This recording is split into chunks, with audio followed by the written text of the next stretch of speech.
Ancient megacities should have collapsed under their own waste. They did not, and the reason is one of history's most overlooked triumphs of engineering. These vast cities of stone and people, from Rome to the Indus Valley, faced a silent crisis that could poison their water and spread illness through crowded streets. Their solution was not magic, but a network of hidden arteries buried beneath the monuments, a forgotten world of sewers, aqueducts, and drains that quite literally kept civilization flowing. This is an exploration of those lost systems, the ingenious minds who built them, and the direct link between managing filth and preventing a society's downfall. By the end, you will understand the negotiable pillar that held ancient urban life together, a lesson written not in grand temples, but in brick and water. We will uncover how a city on a and why the most advanced flush toilet vanished for. What does a society choose to remember, and what does it bury to understand their achievement? We must first grasp the sheer scale of the problem they faced. In the ancient world, a megacity was any urban center where 100,000 people or more lived within a confined space. Think of Rome at its peak, a swirling metropolis of over 1 million souls, or Constantinople, a glittering crossroads of empires. Across the ocean, the Aztec capital rose from a lake with a population rivaling any European city of its time. And earlier, the planned streets in the Indus Valley housed tens of thousands. These were not just large towns, they were dense human ecosystems, and they all shared one unavoidable biological reality. Every single person, every day, produced waste. In a small village, nature could handle this, but in a megacity without a system, that waste did not just disappear. It accumulated in streets, it seeped into the ground, and it poisoned the very water people drank. This created a perfect environment for illness to spread, turning crowded neighborhoods into hotspots for hardship. History shows us the terrible cost when sanitation failed. Outbreaks of sickness could sweep through populations, causing immense loss and often triggering social unrest as desperate people sought answers and survival. For these ancient urban centers, managing this crisis was not about comfort. It was the fundamental engineering challenge that stood between a thriving civilization and a catastrophic collapse. The solution had to be as monumental as the cities themselves. Yet for centuries, the very systems that saved these cities were erased from history's memory. This is archaeology's great blind spot.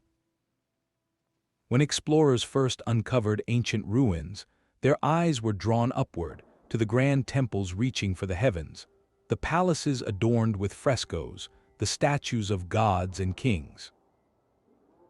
These were the treasures that filled museums and defined our image of antiquity.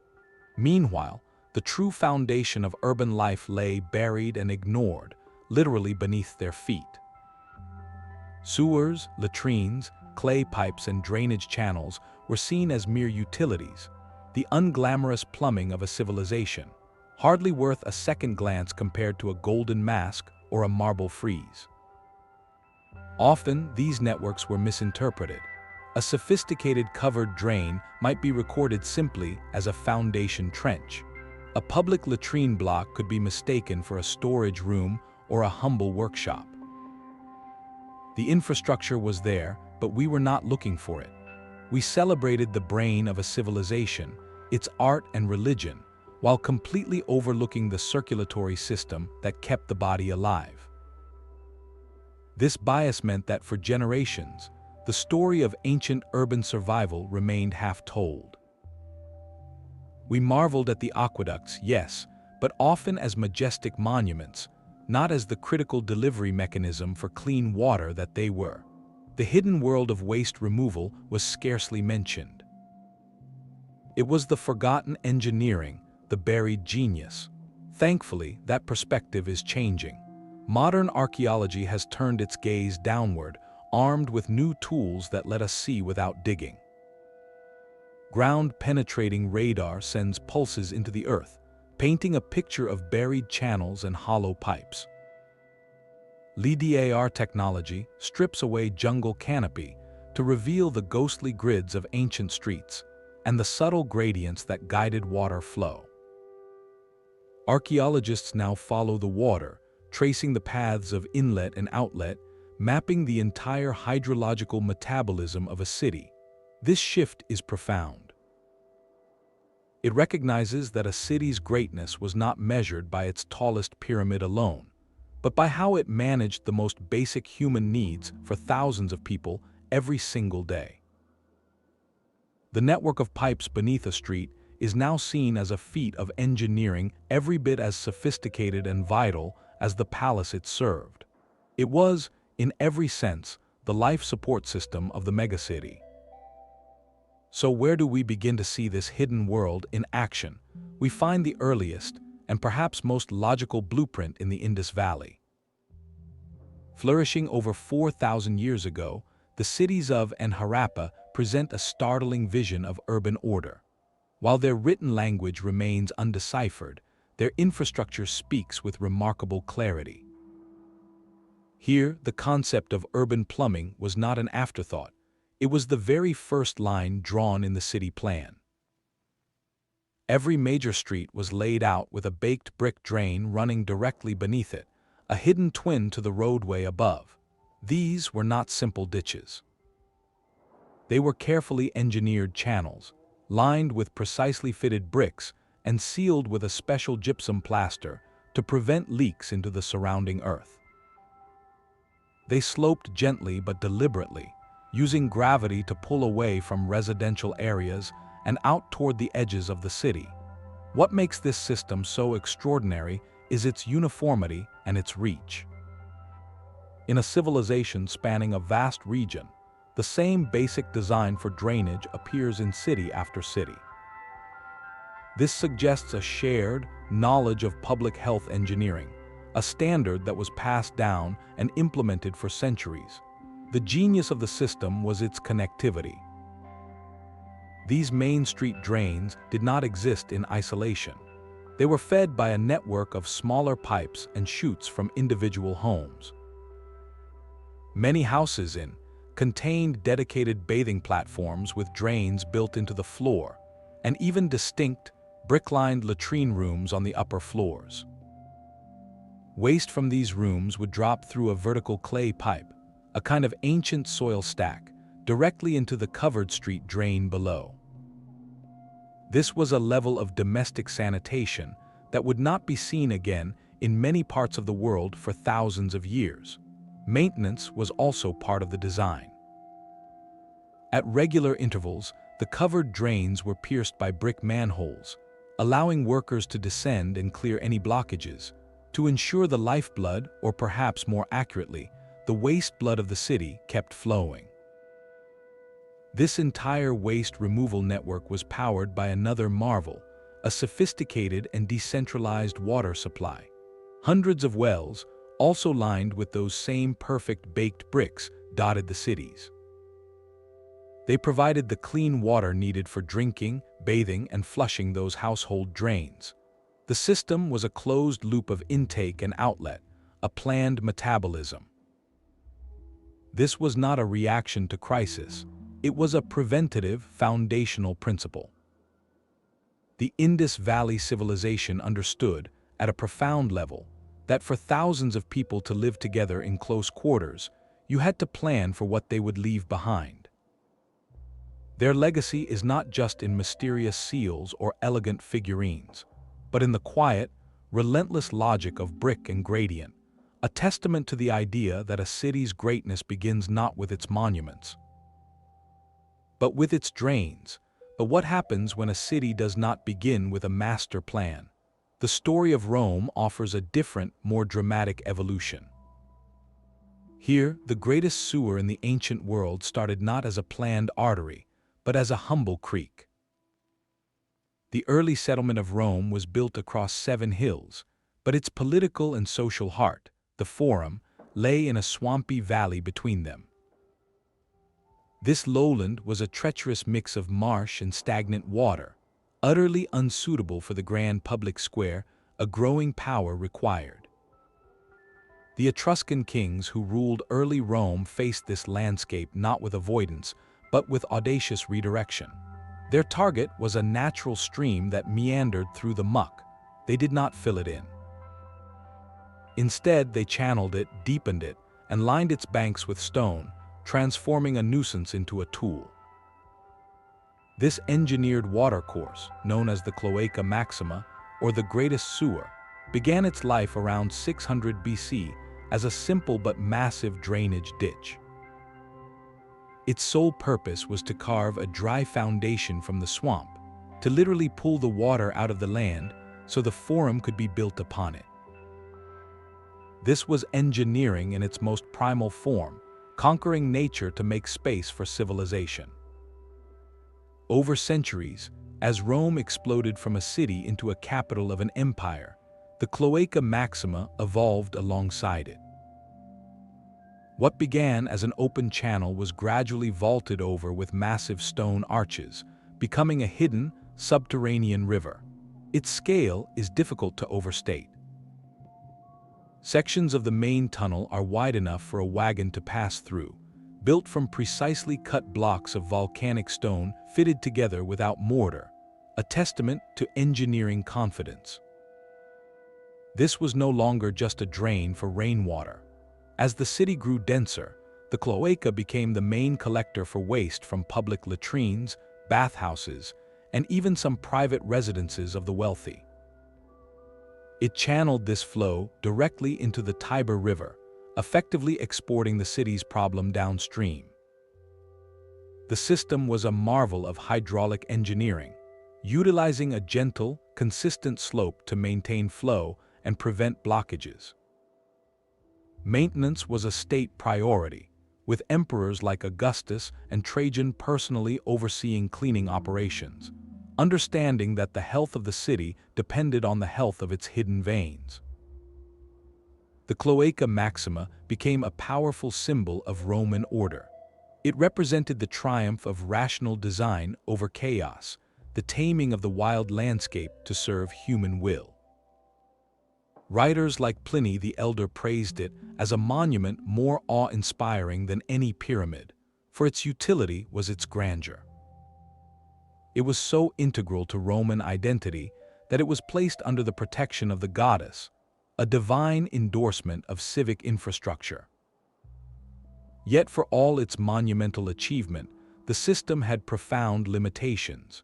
It primarily served the monumental heart of the city, the forum, the baths, and the affluent districts on the hills. The sprawling apartment blocks, the insulae where the vast majority of Rome's million citizens lived, were largely disconnected from this marvel. For the urban poor, sanitation often meant a chamber pot emptied from an upper window into the street below, or a trip to a public latrine that might still feed into a simpler, local cesspit. The Cloaca Maxima symbolized both the zenith of ancient engineering and a stark reminder of its uneven reach. It solved the crisis for the center of power, but left the city's periphery to fend for itself. This gap between monumental capability and universal access reveals a critical tension. True urban resilience requires a network that serves everyone, not just the privileged few. And while Rome engineered a river beneath its feet, an empire across the ocean found an even more elegant solution, one that turned the problem of waste into a source of life. The true test of a sanitation system is not its grandest tunnel, but the place where ordinary people interact with it. For Rome, this interface was the public latrine, a space that blended engineering, utility, and social ritual into one remarkable civic institution. Scattered throughout the city, often near bustling bath complexes or marketplaces, these facilities were far from hidden. Stepping inside, a citizen would encounter a room that felt both functional and strangely communal. Along the walls ran a continuous, low bench of marble or stone, punctuated by a series of keyhole-shaped openings. There were no partitions, no private stalls. Dozens of people could sit side by side, conducting their business in full view of one another. Beneath each seat, a constant, shallow stream of fresh water flowed in a channel carved directly into the floor. This was not stagnant water, it was live plumbing, supplied by the same aqueduct network that fed the city's fountains and baths. The design was elegantly simple. Gravity pulled waste through the openings, where the flowing channel below immediately swept it away into a connecting pipe that fed directly into the mighty Cloaca Maxima or a local sewer line. This constant flush was the engineering heartbeat of the space, a miniature, dedicated tributary to the city's subterranean river. But the technology did not stop at the water. For personal cleaning, a communal tool was provided. A sponge, fastened to the end of a short stick, rested in a channel of or vinegar solution that ran along the floor at the user's feet. After use, an individual would employ the sponge stick, then rinse it in the flowing channel, readying it for the next person. To modern sensibilities, this seems startlingly unhygienic, but in the Roman context, it was a pragmatic, shared solution to a universal need. The public latrine was more than a convenience. It was a social equalizer and a powerful symbol of municipal responsibility. For the vast majority of Romans who lived in cramped, insulae apartments without private facilities, these spaces were an essential service. They represented the state's acknowledgement of a basic human requirement and its commitment to managing it, thereby removing a significant source of filth and potential illness from the public streets. Sitting there was an oddly democratic act, a moment where a senator, a merchant, and a laborer might literally be on the same level. Conversations would flow as freely as the water beneath them, turning necessity into a moment of community. Yet this vision of public health had clear and stark boundaries. While the latrines served the masses, the exquisite engineering that supplied them was a luxury that did not extend to every neighborhood. The aqueduct water that flushed these seats was a precious civic resource, meticulously allocated. Wealthier districts and private villas often had direct water connections and even private latrines, while the outskirts of the city relied on far more basic arrangements. The public latrine, therefore, stands as a brilliant but contradictory monument. It showcased a profound understanding of hydraulics and urban scale, a system designed to serve hundreds daily with remarkable efficiency. It demonstrated that public health could be engineered, that waste could be managed through collective infrastructure. But it also highlighted the enduring divide in the ancient city, where the benefits of advanced technology were accessible, yet not universally so. The Roman model proved that a megacity could architect its way out of a sanitation crisis for its core population, but true resilience required that the network reach every street, every home. This limitation invites us to look across the world, to a civilization that faced an even more daunting hydrological challenge and engineered a solution so complete, it turned the landscape itself into a partner. Across the empire in Constantinople, Roman engineering faced its greatest test and evolved into something even more resilient. When Emperor Constantine founded his new capital on the ancient site of Byzantium, he inherited a brilliant model but a perilous location. Perched on a peninsula, the city lacked major rivers and had limited local springs. Its population would swell to 500,000, all vulnerable to siege. Here, the challenge was not just removing waste, but securing the very source of life itself, water. The solution was a hydraulic network of breathtaking scale and foresight, one that looked not just downward to drains, but inward to vast subterranean reservoirs. The Romans had built aqueducts, but the Byzantines mastered the art of storage. They constructed a labyrinth of underground cisterns, colossal waterproof chambers held up by forests of columns, hidden directly beneath the city's streets and palaces. The most famous, the Basilica cistern, feels less like a tank and more like an inverted cathedral. Its ceiling, supported by 336 marble columns, stretches over an area larger than 2 football fields, all designed to hold millions of gallons of water in total darkness. This was strategic genius.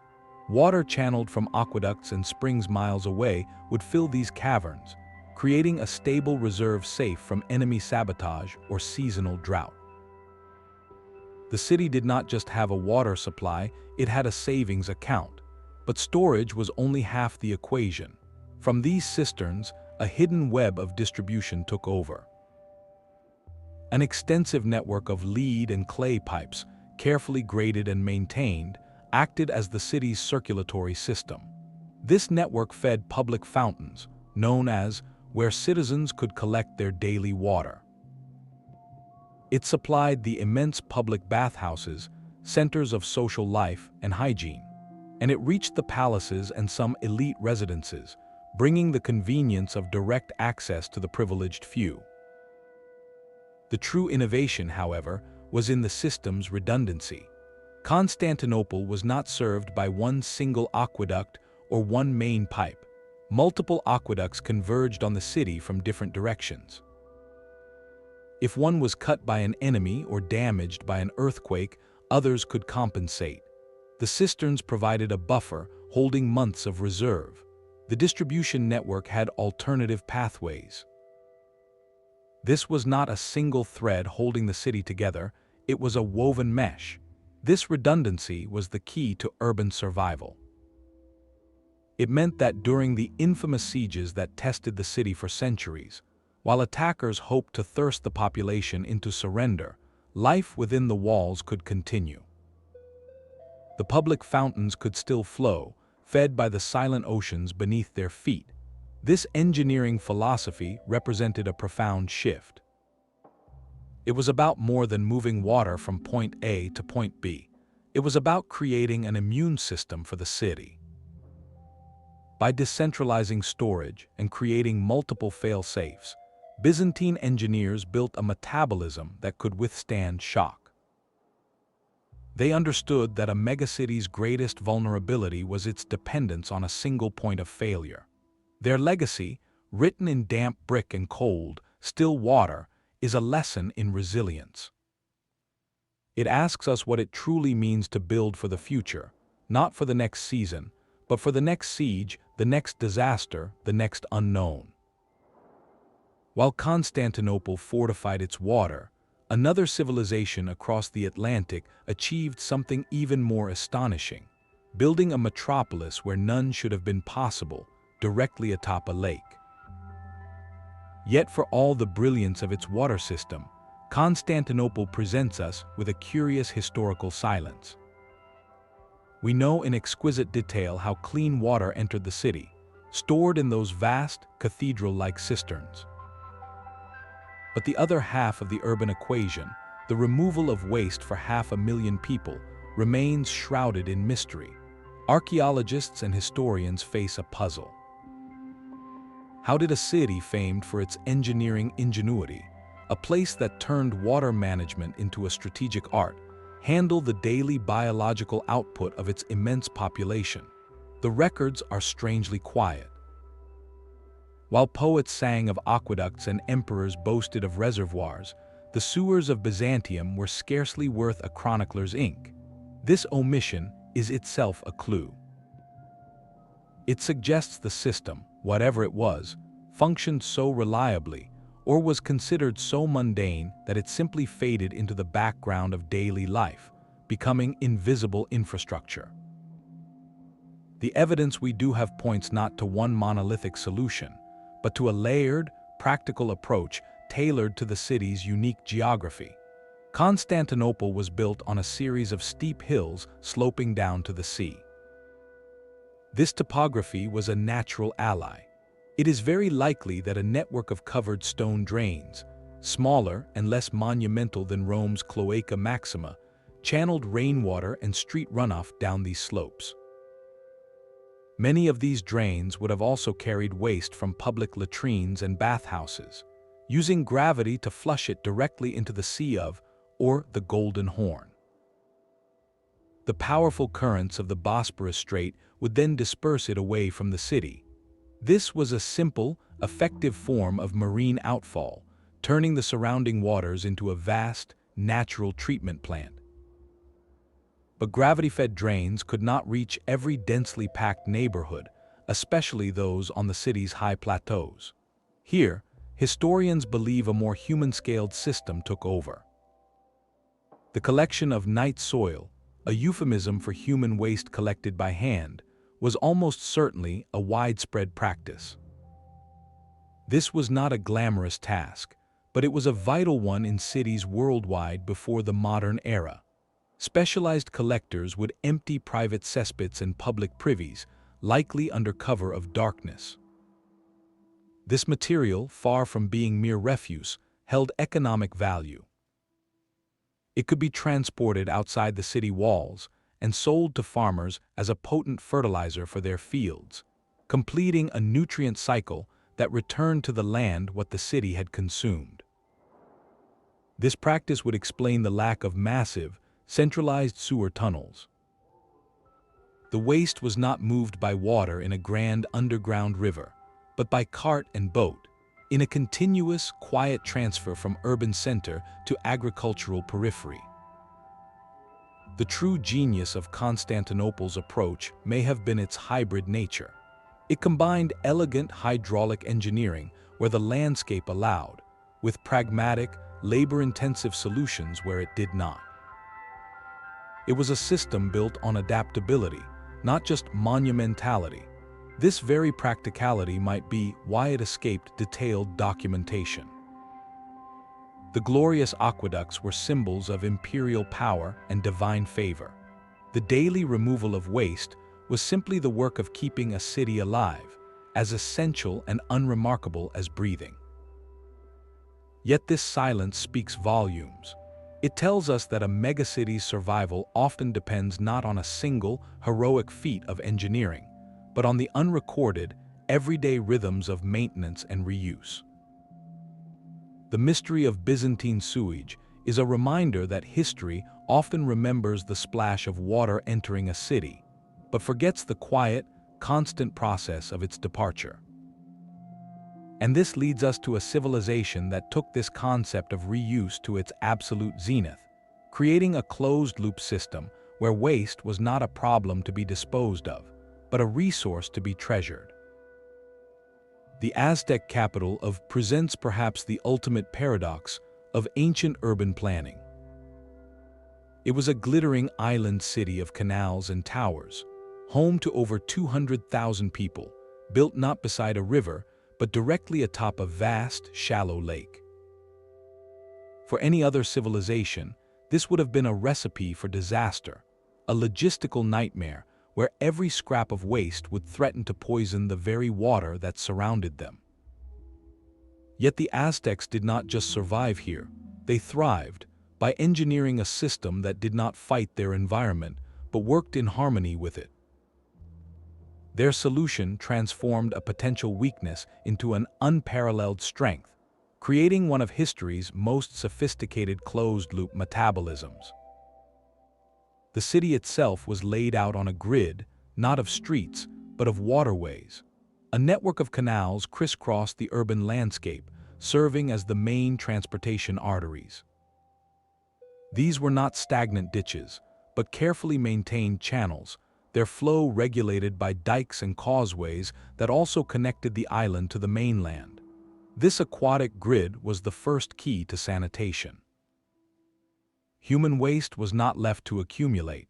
Instead, it was systematically collected. Historians note that the state organized a formal service of waste collectors. These workers would travel the canals in canoes, gathering material from public latrines and likely from designated collection points for residences. But here is where the Aztec system reveals its genius. This collected material was not seen as worthless filth to be dumped far away. It was recognized as a vital agricultural resource. The Aztecs practiced an extraordinary form of farming on the lake itself, building floating gardens called. These were not simply rafts, but long, rectangular plots constructed by weaving reeds and stakes into the lakebed and piling them with layers of rich mud and vegetation. To fertilize these incredibly productive gardens, the collected human waste was transported by canoe and carefully applied to the soil. This practice closed the nutrient cycle perfectly. The city consumed food grown on the, and in return, it provided the fertilizer that made that abundant harvest possible. The waste was processed, transformed, and literally reborn as sustenance. It was a brilliant, sustainable loop that turned a sanitation challenge into an engine of food security. Furthermore, the constant movement of canoes for transport and collection helped aerate the lake water, and the extensive cultivation of aquatic plants in the beds acted as a natural filtration system. Improving water quality, public health was also a clear priority. The city maintained public latrines in busy marketplaces and districts, facilities that were reportedly kept clean and were strategically placed to feed into the collection system. There were even accounts of laws prohibiting the indiscriminate disposal of waste into the canals, showing a civic understanding of the collective responsibility required to maintain such a delicate balance. This achievement stands as a profound lesson in ecological integration. Where Rome conquered water with monumental force and Constantinople stored it with strategic depth, the Aztecs collaborated with it. They built a city that functioned as part of its ecosystem, not as an imposition upon it. Their sanitation was not a hidden, subterranean afterthought, but a visible, integral part of daily economic and agricultural life. This system supported a density and splendor that left the first Spanish explorers utterly astounded, describing a city as orderly and grand as any in Europe. It forces us to reconsider what true urban advancement means. Is it the mightiest aqueduct, or is it the society that designs a system where nothing is wasted, where every output finds a purposeful input, and the health of the city nourishes the land that feeds it? The quiet, canoe-based rhythm of sanitation may have lacked Roman stonework, but it achieved something perhaps more remarkable, a lasting harmony between a great city and the water upon which it floated. While the Aztecs built a harmony with water, on the other side of the world, another civilization engineered order from the ground up, viewing urban sanitation as a direct reflection of cosmic and social harmony. In ancient China, particularly during the glorious Tang dynasty, the capital city of En presented a vision of the planned city brought to its logical, majestic conclusion. This was not a city that grew organically and then struggled to manage its waste. It was a grand design where the removal of water and waste was the first principle of its layout. As integral to its identity as its palaces and temples, En was a colossal metropolis, home to over 1 million people at its height, and possibly the largest city in the world at the time. Its design was a perfect, walled rectangle oriented to the cardinal directions in accordance with sacred geomancy. Within this vast enclosure ran a grid of wide, arrow-straight thoroughfares, dividing the city into 108 walled wards, like a checkerboard of smaller, manageable communities. But the true genius of this plan lay not in the streets themselves, but in what bordered them. Flanking every single major avenue were deep, stone-lined drainage ditches. These were not hidden, they were open and deliberate, a visible testament to the city's engineered metabolism. These ditches served a dual purpose. First, they captured torrential summer rains, preventing the wide, unpaved streets from turning into rivers of mud. Second, and more critically, they acted as the primary collectors for household waste and runoff from the densely packed residential wards. The system was hierarchical, mirroring the social order it served. From these open streetside ditches, they would flow into larger, brick-lined underground culverts. These covered channels, sometimes large enough for a person to walk through, ran beneath the city like a hidden, parallel street grid. They converged and directed the collected flow beyond the massive city walls, channeling it into the surrounding rivers and farmland. This network was so comprehensive that archaeological excavations have found its remnants running for miles, a silent skeleton of the city's functionality. What governed this system was not just engineering, but philosophy. The meticulous planning of N down to its sewers was an expression of Confucian ideals. A well-ordered state required a well-ordered capital, and a clean, flowing city reflected moral and social harmony. Disorder, filth, and stagnation were not just practical problems. They were signs of a breakdown in the proper relationship between people, their rulers, and the natural world. Imperial codes and municipal regulations strictly governed the maintenance of these drains.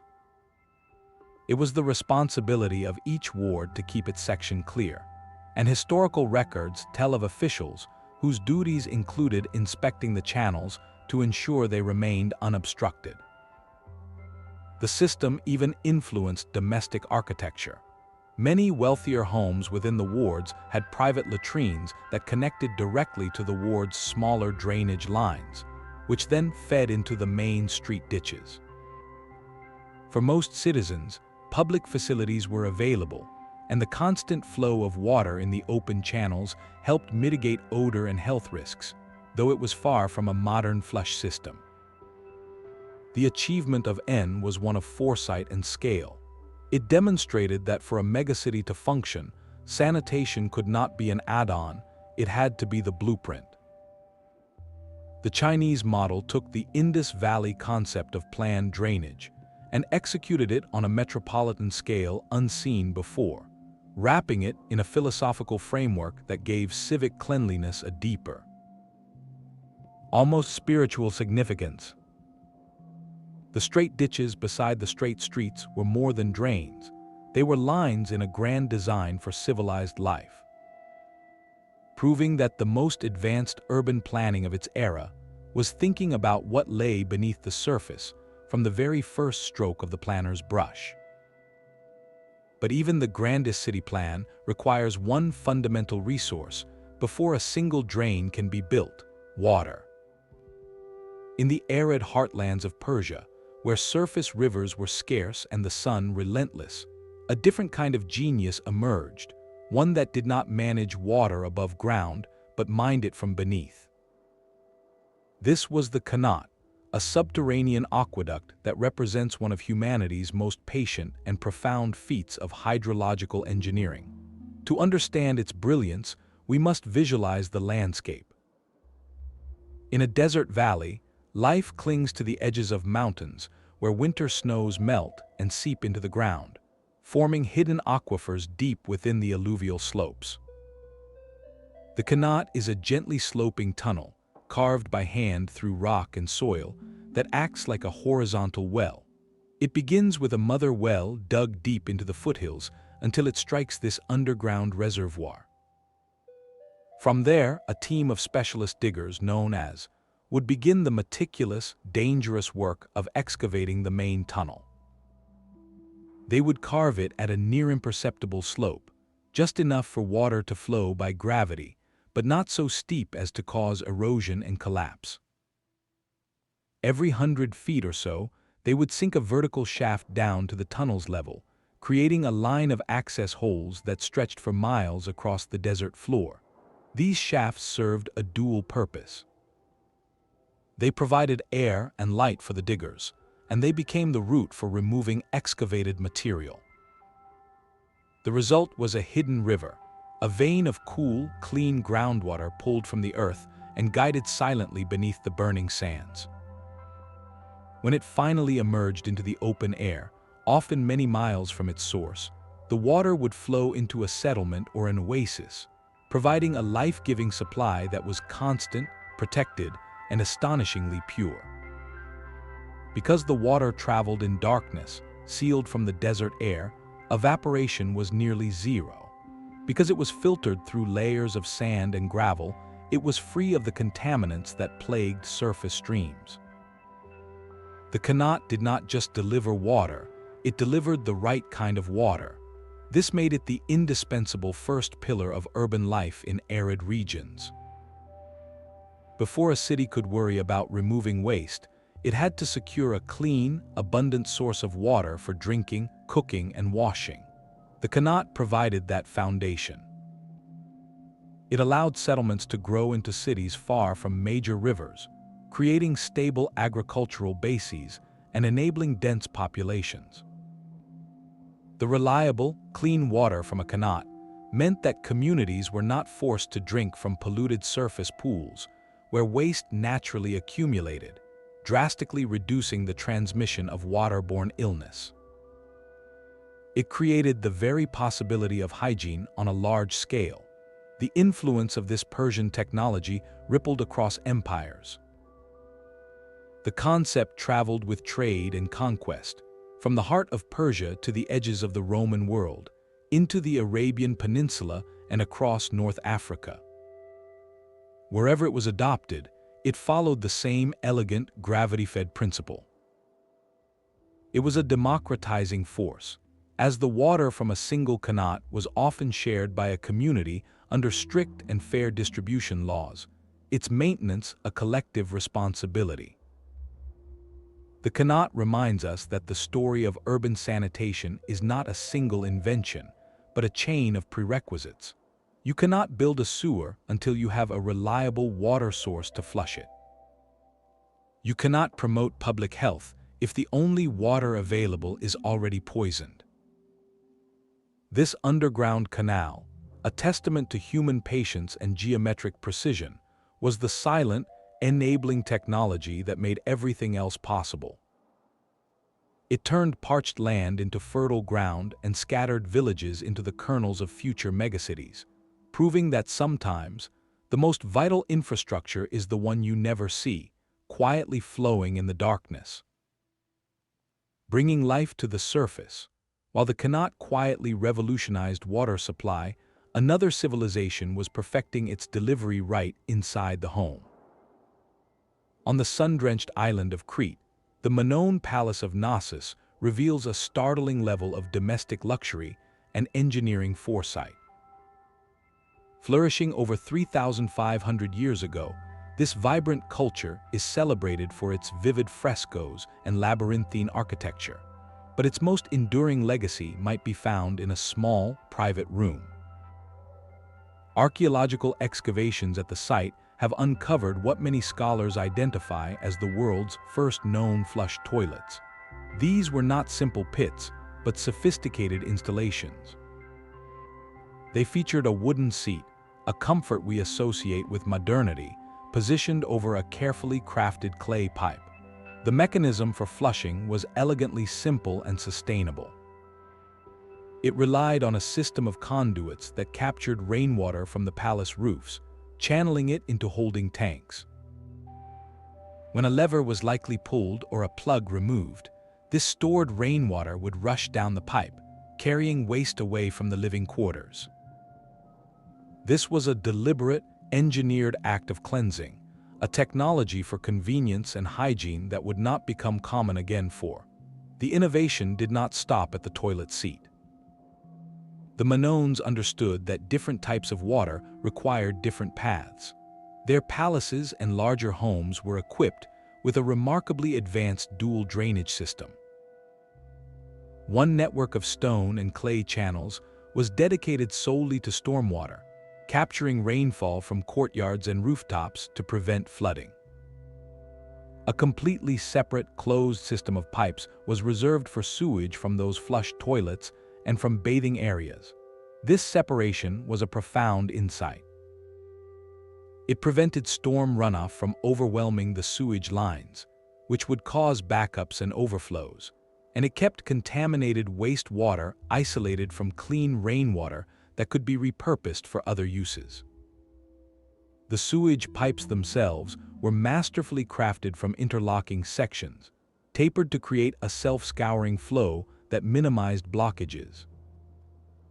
They sloped precisely to carry waste out of the palace complex and into large, centralized stone sewers that ran beneath the streets, eventually depositing it away from inhabited areas. This makes the Minoans true, precocious innovators, a bright flash of technical sophistication in the ancient world. Their systems reflect a society that valued comfort, privacy, and public health within the urban environment. They engineered solutions for problems other contemporary cultures were just beginning to confront. Yet this brilliance was tragically ephemeral. The decline of Minoan civilization, likely due to a combination of natural disasters and invasion, led to a profound technological regression. The knowledge of their hydraulic systems, their flush mechanisms, and their separated drainage networks was largely lost. The palaces fell into ruin, and their pipes were buried and forgotten. When later Greek civilizations like the Mycenaeans occupied the sites, they did not maintain or replicate these systems. The intricate technology vanished from use, an idea that would have to be reinvented thousands of years later. The story of Knossos is therefore one of both dazzling achievement and sobering fragility. It demonstrates that a society can reach incredible heights of practical innovation, creating a standard of living that seems to leap ahead of its time. But it also shows how tightly that progress is bound to the civilization that nurtures it.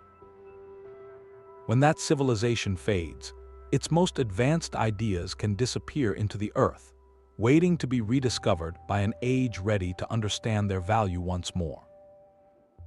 This pattern of discovery, loss, and rediscovery raises a haunting question.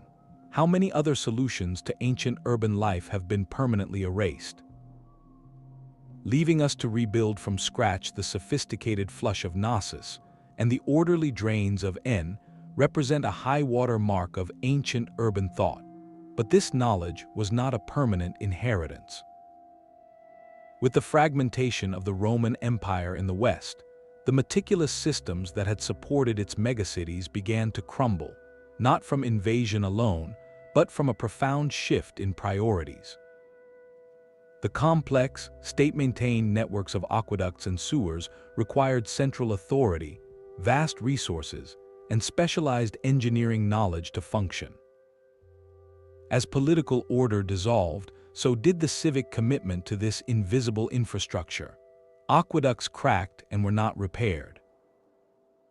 The Cloaca Maxima, though it never fully stopped flowing, became clogged and neglected. The very concept of public sanitation as a municipal duty faded from memory. In its place emerged a fragmented, individualistic approach to a collective problem. The medieval European city reverted to a startlingly primitive state. The chamber pot, emptied from an upper window into the street with a shout of, became the primary domestic technology. Cesspits were dug in close proximity to wells, creating a constant, slow poisoning of groundwater. Streets themselves transformed into open sewers, where rainwater mixed with animal waste, food scraps, and human effluent, creating a thick, foul-smelling mire. This was not a temporary lapse, but a centuries-long regression where the hard-won lessons of antiquity were utterly forgotten. The city was no longer seen as an engineered organism, but as a chaotic collection of private spaces, with the public realm left to fend for itself. The consequences of this shift were not merely unpleasant, they were written in the health of the population. In the absence of organized waste removal and clean water, cities became amplifiers for illness.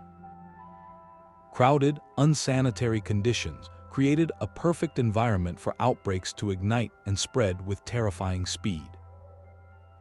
The connection between filth and sickness was observed, but misunderstood, often attributed to bad air or divine wrath rather than to contaminated water and poor hygiene. This grim reality reached its peak not in the so-called Dark Ages, but in the very heart of the modernizing world, in London during the 19th century. By then, London was the largest city on Earth, a throbbing capital of empire and industry, yet its approach to sanitation remained medieval. The River Thames, the city's lifeblood, had become its open sewer. Hundreds of thousands of household privies drained directly into its banks, and the city's main sewers, designed only for stormwater, emptied their foul contents directly into the river at low tide. For decades, the problem was tolerated as a growing nuisance, until the summer of 1858. That year, an extraordinary baked the capital. The Thames, choked with untreated waste, began to ferment. The result was the Great Stink. The smell that rose from the river was so overpowering, so physically revolting, that it brought the city to a standstill. The curtains of the Houses of Parliament were soaked in lime chloride in a desperate attempt to block the odor, but politicians and lords were driven retching from their chambers. Committees were hastily formed, not out of concern for public health, but because the business of government had become impossible. The crisis made the invisible, deadly connection between waste, water, and wellness impossible to ignore. The miasma was so potent it was seen as a direct physical threat, a poison in the air. This visceral, overwhelming event finally triggered decisive action. It led directly to the commissioning of a revolutionary new sewer network by engineer Joseph, a system that would intercept the waste before it reached the Thames and pump it far downstream. The Great Stink was a catastrophic demonstration of a fundamental truth. A dense population without organized waste removal is not just uncomfortable. It is a civilization on the brink of a biological crisis. The Victorian engineers who solved it were, in a profound sense, rediscovering a principle that the builders of Rome had understood before, that urban survival is a deliberate engineering challenge. Their work marked the painful, expensive return to an ancient idea, setting the stage for the modern world to rebuild, and finally surpass, the forgotten networks of the past. The Great Stink forced a city to act, but it could not explain precisely why the smell was so lethal. For most of human history, the link between filth and sickness was observed but profoundly misunderstood. Ancient engineers from Rome to built brilliant systems that saved millions from illness. Yet they did so while operating under a completely different model of how disease worked. The dominant theory for centuries was miasma theory, the idea that sickness was caused by bad air emanating from rotting organic matter, swamps, and piles of waste. This foul air, or miasma, was thought to carry the essence of disease itself. When Roman engineers drained the malarial swamps around their city or designed sewers to carry waste away, they were, in effect, combating miasma. They saw themselves as clearing the corrupt air, not eliminating invisible pathogens. Their empirical observations were correct. The presence of waste correlated with outbreaks of fever and death. So they removed the waste, and the health of the city improved. They had solved the problem without understanding the true mechanism, like a watchmaker fixing a clock by listening to its tick without ever seeing the gears inside. This miasmatic thinking persisted shaping urban design long after Rome fell. It explains why medieval cities might ban slaughterhouses from certain districts, or why plague doctors wore beaked masks filled with fragrant herbs to filter the bad air. The focus was on odor and visible filth, because that was the presumed source of the poison.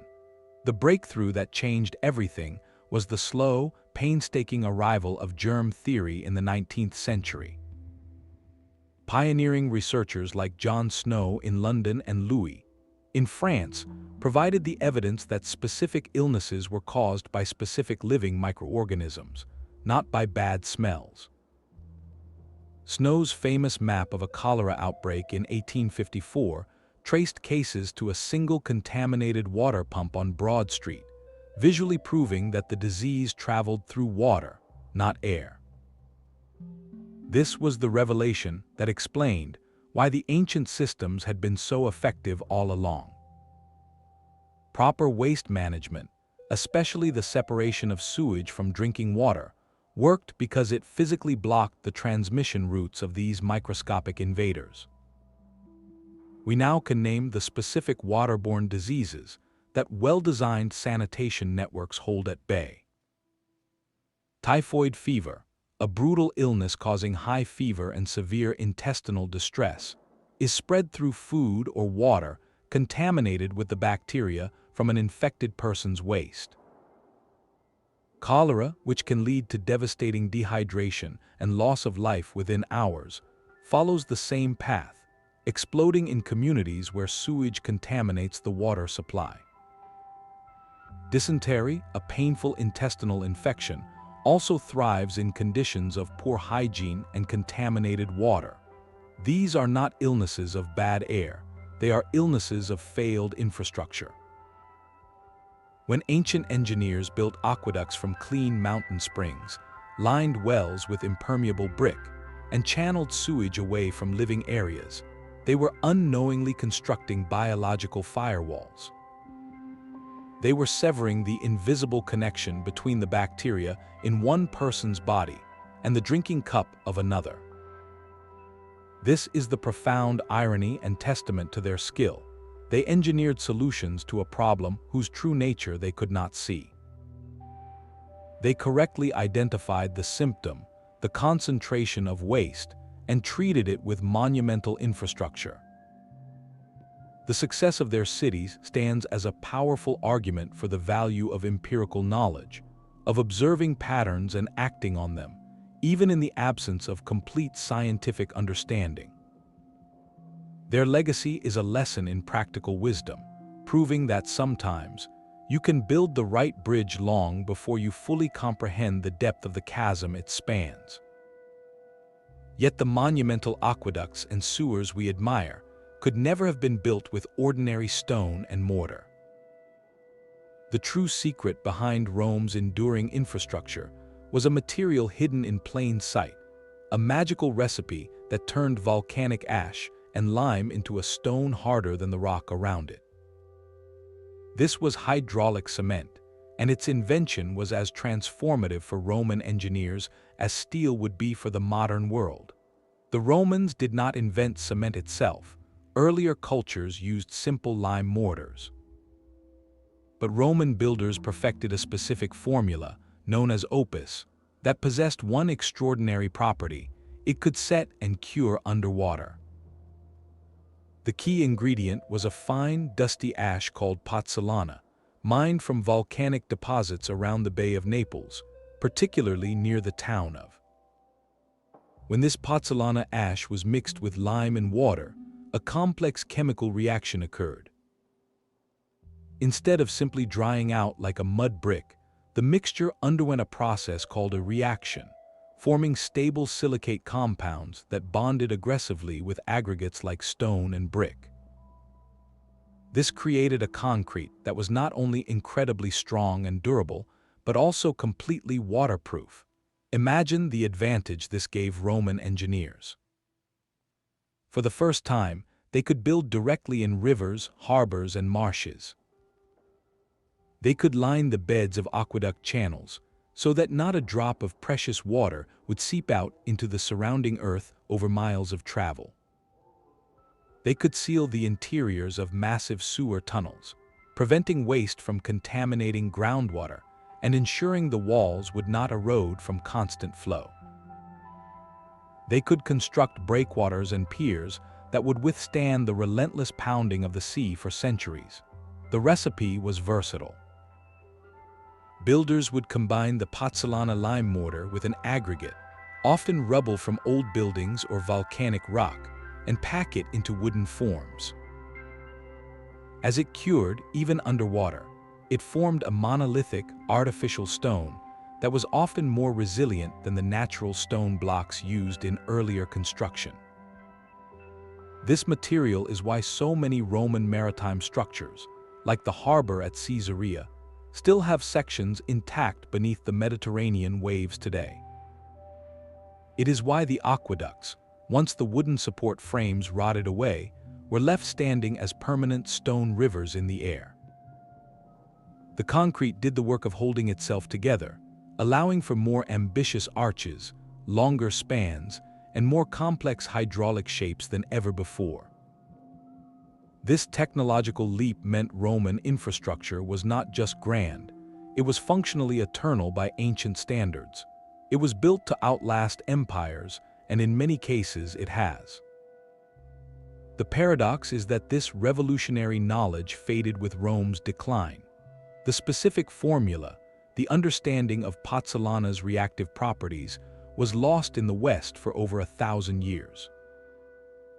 Medieval builders reverted to weaker lime mortars, and their structures, particularly those exposed to water, simply could not achieve the same scale or longevity. It was not until the 18th and 19th centuries, with the scientific rediscovery of hydraulic cements, that engineers could once again build on the aquatic scale of the Romans. So when we look at a Roman aqueduct, we are not just seeing an elegant arch, we are seeing the physical manifestation of a chemical secret. A volcanic gift mixed with human ingenuity that allowed an entire civilization to literally mold water to its will. But the gleaming pipes and flowing channels of the ancient world did not reach everyone equally. The grand networks we admire were not democratic utilities, they were often privileges, and access to them mapped directly onto the stark social hierarchies of their time. In Rome, the divide was etched in stone and living conditions. For the elite in their spacious urban villas, sanitation was a private luxury. These homes often featured private latrines, sometimes even small bathing suites, with direct connections to the main sewer lines.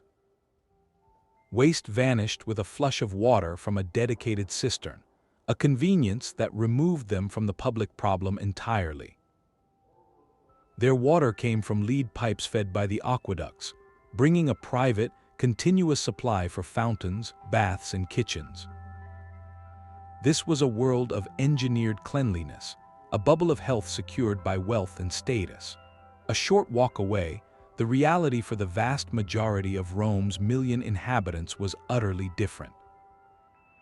They lived in insulae, towering, cramped apartment blocks of wood and brick that could rise 6 or 7 stories. These buildings were, and from a sanitation perspective, nearly hopeless. They almost never had any direct connection to the Cloaca Maxima or even to a local sewer.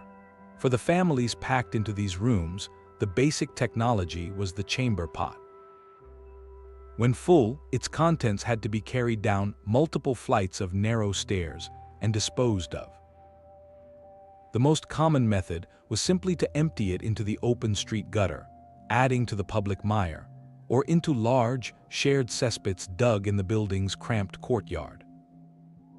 These pits would slowly leach their contents into the very ground that might also hold the building's well, creating a cruel, invisible cycle of contamination.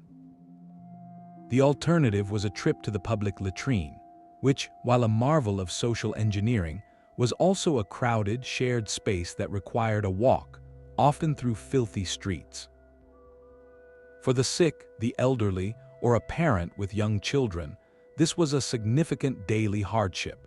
This inequality in infrastructure had a direct and measurable human cost. The protective benefits of the sewer network, the reduced exposure to waste and contaminated water, were not universal. In the crowded, poorly drained districts where the working poor and enslaved populations lived, the risk of waterborne illness was perpetually high. Outbreaks of sickness, when they came, would find fertile ground in these neighborhoods, spreading more quickly and with more severe consequences than in the well-drained, well-watered villas on the hills. Historical demography suggests that urban mortality rates in ancient cities were often higher than in the countryside, and this urban penalty fell hardest on those without access to clean water and safe waste removal. The city's brilliant life support system, therefore, had a critical blind spot. It protected the center of power, the monumental heart, and the wealthy classes, but it left the periphery, both geographical and social, to cope with a much more hazardous environment. The engineering achievement was real, but its distribution followed the fault lines of class and power. This reveals a sobering truth about ancient urban resilience. A society could build a system sophisticated enough to save a city from collapse, yet still choose not to extend its full protection to all who lived within its walls. The network could be a shield for some, while merely redirecting the danger for others. The gleaming stonework and hidden channels were only the beginning of the story. A city's circulatory system, like a living body, required constant, unending care to function. Behind every flowing aqueduct and every clear street drain stood an army of unseen workers, the true keepers of urban life. These were the maintainers, the cleaners, the inspectors, a workforce often drawn from the lowest rungs of society, whose daily labor prevented the entire magnificent machine from grinding to a halt. In Rome, this responsibility was formalized into an imperial office of profound importance, the administration of the waters. This was not a minor bureaucratic post, but a prestigious commission, often held by senators or powerful equestrians, reporting directly to the emperor. Their mandate was vast, overseeing the entire water supply network, from the mountain springs to the public fountains. They managed budgets, authorized new branches, and most critically, supervised the legion of laborers who kept the water pure and the pipes clear. This workforce was massive. Historical records suggest that under the Emperor Claudius alone, he employed a permanent staff of over 700 people, from skilled engineers and surveyors down to the gangs of manual laborers. Many of these workers were enslaved individuals, owned by the state or contracted from private owners, while others were freedmen or low-status citizens. Their tasks were difficult, dangerous, and essential. Teams known as patrolled the aqueduct channels, cleaning out silt and mineral deposits that could slow the flow. They scaled the towering arcades to repair cracks in the mortar before a small leak became a catastrophic collapse. Inside the city, other crews maintained the distribution tanks and the labyrinth of lead pipes, fixing leaks and clearing blockages to ensure water reached the public fountains. The sewers demanded their own specialized and grim labor. Entering the Cloaca Maxima was a job few would choose. Workers would descend through the manhole shafts into the dank, confined darkness, armed with hooks and rakes to drag out the accumulated debris that could choke the flow. They worked in conditions that were not only foul but also hazardous, with the constant risk of noxious gases or sudden surges of water. For the countless homes and apartments not connected to the main sewers, a different system operated. The emptying of private cesspits was a private service, often performed by independent contractors or, again, by enslaved laborers. This material was then transported out of the city, sometimes to be sold as fertilizer, completing a nutrient cycle that also served as a form of waste management. The entire structure, from the senatorial curator down to the enslaved cleaner in the tunnel, formed a hierarchical pyramid of care. The system's survival depended entirely on this continuous, organized effort. The initial engineering feat was a one-time event, But the maintenance was a perpetual covenant between the city and those who served it, often invisibly. It was a recognition that infrastructure is not a monument you build and forget. It is a living process. Without the daily, unglamorous work of clearing a drain or patching a pipe, the aqueduct would eventually run dry, the sewer would back up, and the delicate balance of urban health would tip into crisis. This hidden workforce embodied the practical truth of ancient megacities, that their grandeur was built not only on the genius of architects, but on the sustained, weary effort of countless unnamed individuals who kept the water flowing and the city clean. This daily covenant of maintenance faced a deeper, more complex challenge than just clearing blockages. For ancient engineers, water was not one problem, but two, each demanding a completely different solution.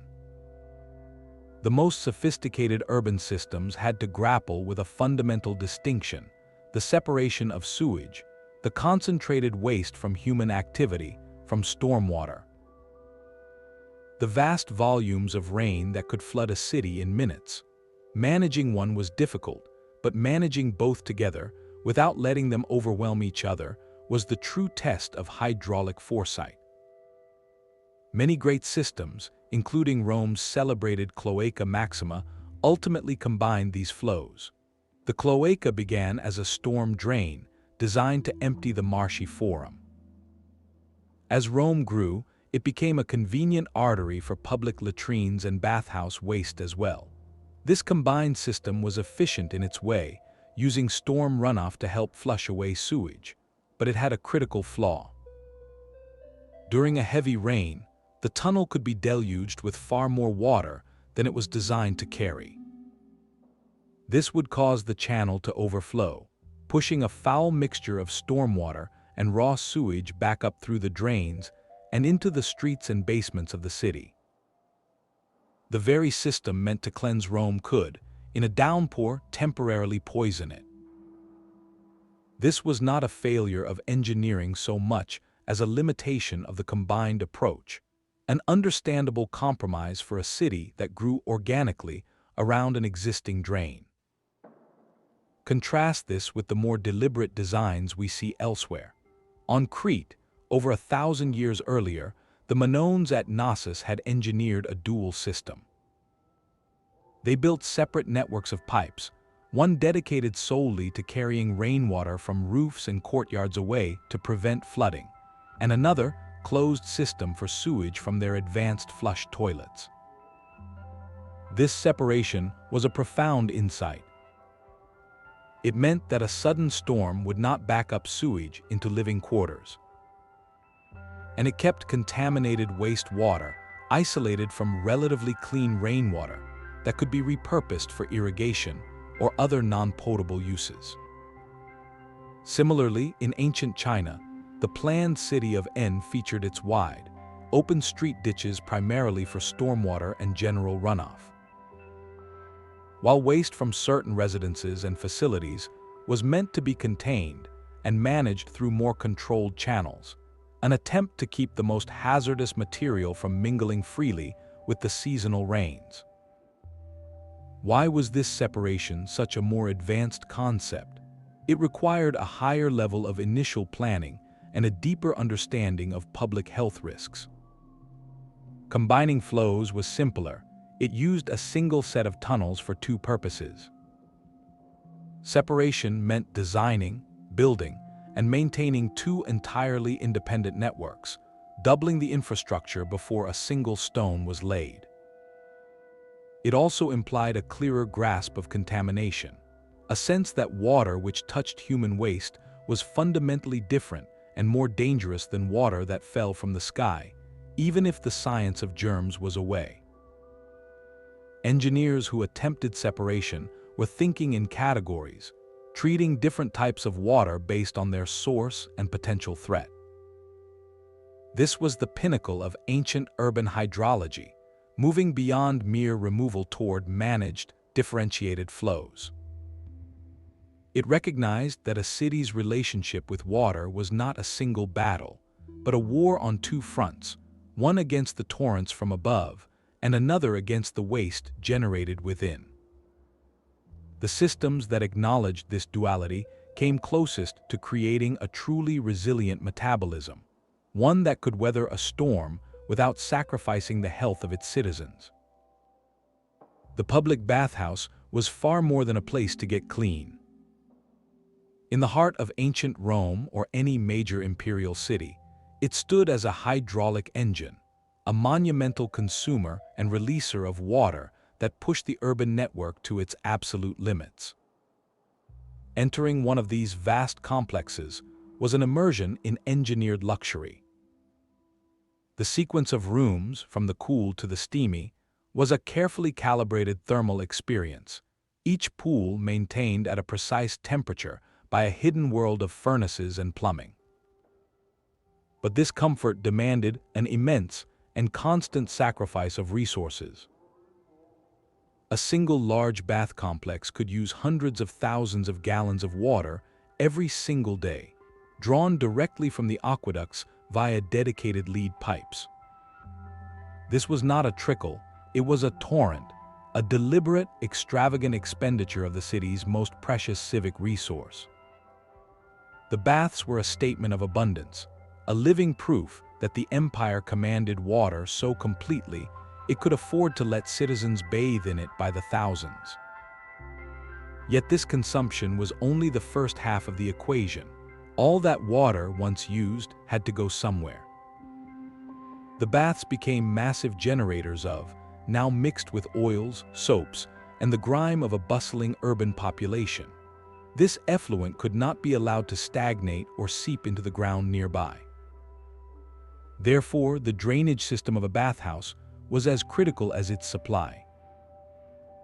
Elaborate, sloped floors channeled the runoff into central drains, which fed into heavy-duty sewer lines, often directly connected to main arteries like the Cloaca Maxima. The entire complex was designed as a water sink, a terminal point in the clean water network and a major source for the waste network. This made the bathhouse the ultimate stress test for the city's infrastructure. Its daily operation demonstrated that the aqueducts could deliver under peak demand, and that the sewers could carry the resulting surge away without backing up. When the baths were full and functioning, it was a silent advertisement that the entire hydraulic system, from mountain spring to river outfall, was in working order. Beyond the engineering, their role was profoundly social and even medical. In an era before modern medicine, the baths were centers for hygiene, exercise, and a form of public health. The communal cleaning, whether fully effective by our standards or not, helped reduce parasites and skin ailments that thrived in crowded, unsanitary conditions. They were places where all classes, though often segregated by time or space, participated in a ritual of cleansing that benefited the collective health of the city. The bath complex, therefore, stands as the most vivid symbol of the ancient urban contract. It showcased the state's ability to harness nature for public benefit. It relied on and validated the hidden networks of pipes and tunnels. And it transformed a basic human need into a civic experience that reinforced both social order and physical well-being. To stand in the echoing hall of a ruined bath is to stand in the beating heart of the ancient city's metabolism, where water flowed in, performed its duty, and was ushered out. In a cycle that sustained civilization itself, this constant flow of water and waste points to a profound ancient insight, one that saw not a problem to be discarded, but a resource to be reclaimed. For many civilizations, the ultimate solution to urban sanitation was not to send waste away, but to send it back to the beginning, to the soil. This practice of agricultural reuse created a remarkable closed loop, an ancient circular economy that turned a city's liability into its farmland's greatest asset. The logic was beautifully simple and ecologically sound. A thriving city consumed vast quantities of food, drawing nutrients like nitrogen and phosphorus from the surrounding countryside. Those nutrients then passed through the human body and were excreted as waste. If that waste was simply dumped into a river or piled in pits, those vital nutrients were lost forever, creating a one-way drain on the land's fertility. But if it could be collected, treated, and returned to the fields, it completed the cycle. The city nourished the people, and the people, in turn, nourished the land that fed the city. We saw this in its most integrated form where waste collectors in canoes transported their cargo directly to the floating gardens, fueling astonishing agricultural productivity right on the city's doorstep.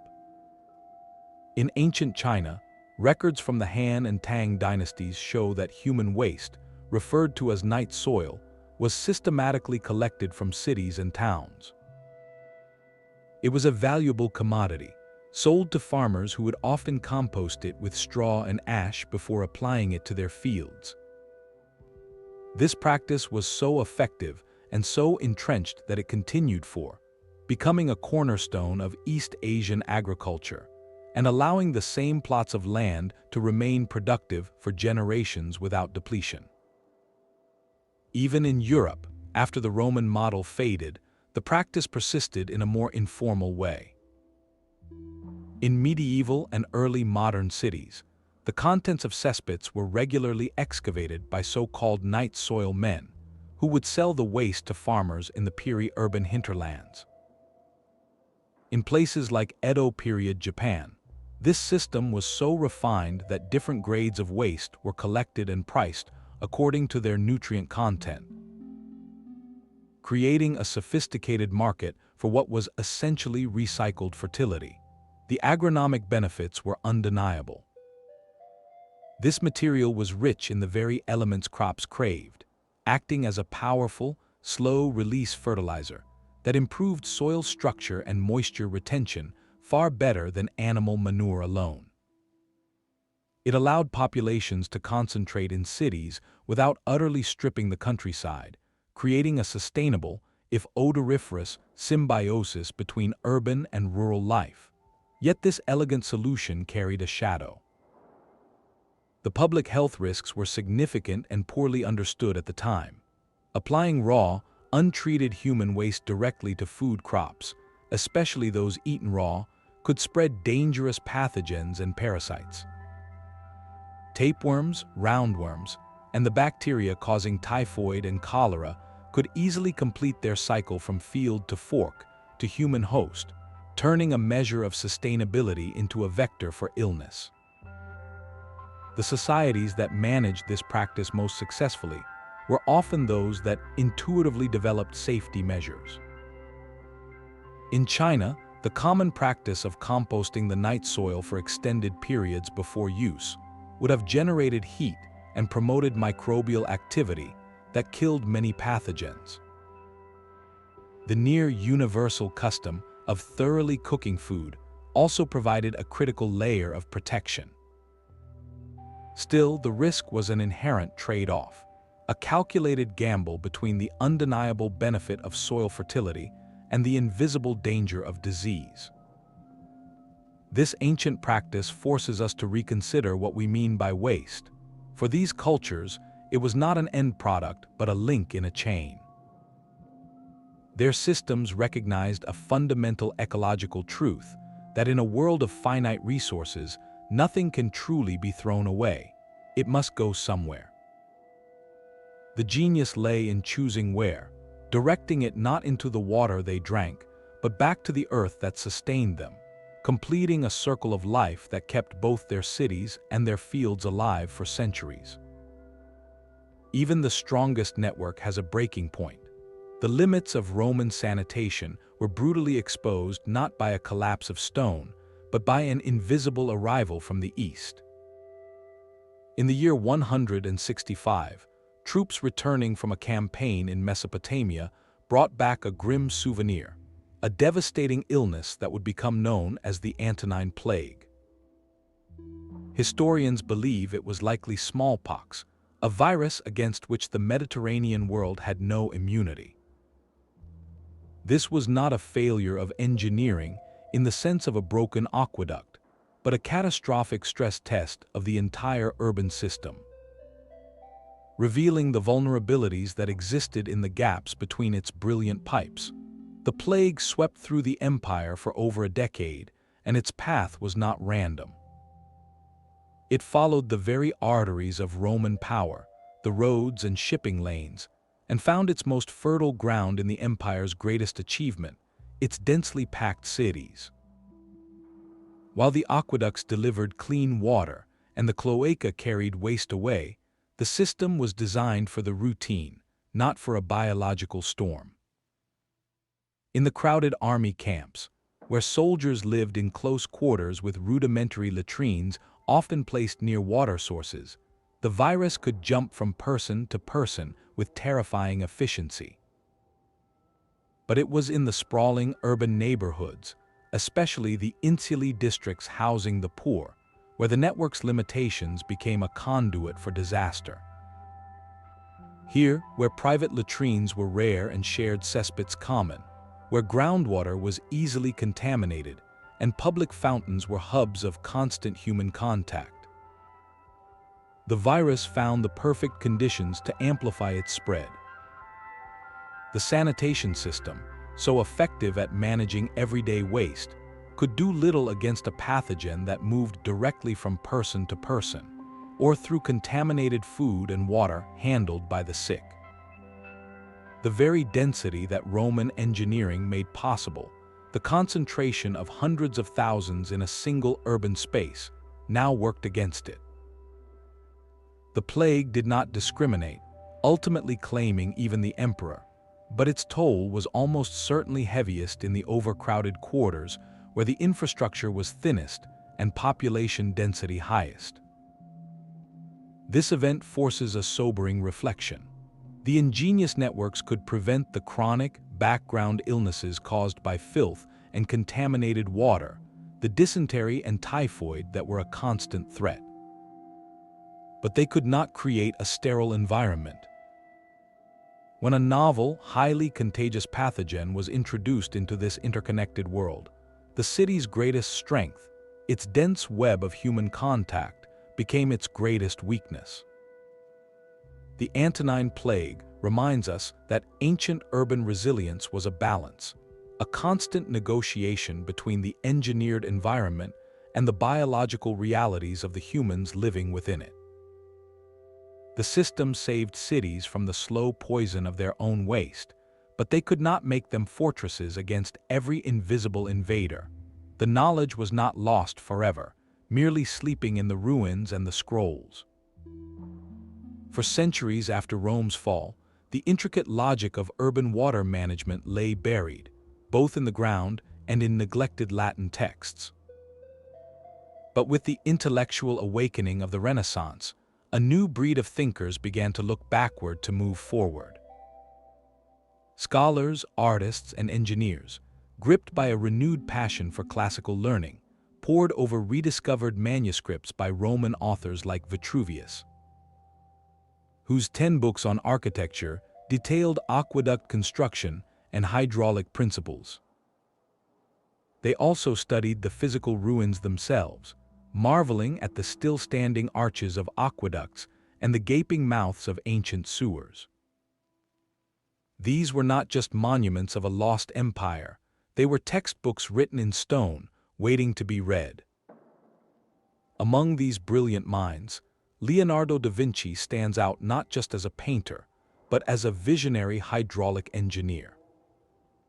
While serving the Duke of Milan in the late 1400s, Leonardo filled his legendary notebooks with designs that seemed to leap from the pages of antiquity into a future he could imagine. He sketched plans for a modern, idealized city, one designed from the ground up to prevent the filth and crowding he saw in places like Florence.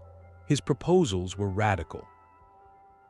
He envisioned a city built on 2 levels, a revolutionary concept. The upper level would contain wide, airy streets for pedestrians and the nobility, clean and elevated above the miasma. The lower level, a hidden world of canals and tunnels, would be dedicated entirely to commerce and waste removal. Carts and servants would move goods and filth through this subterranean network, completely separated from the clean space above.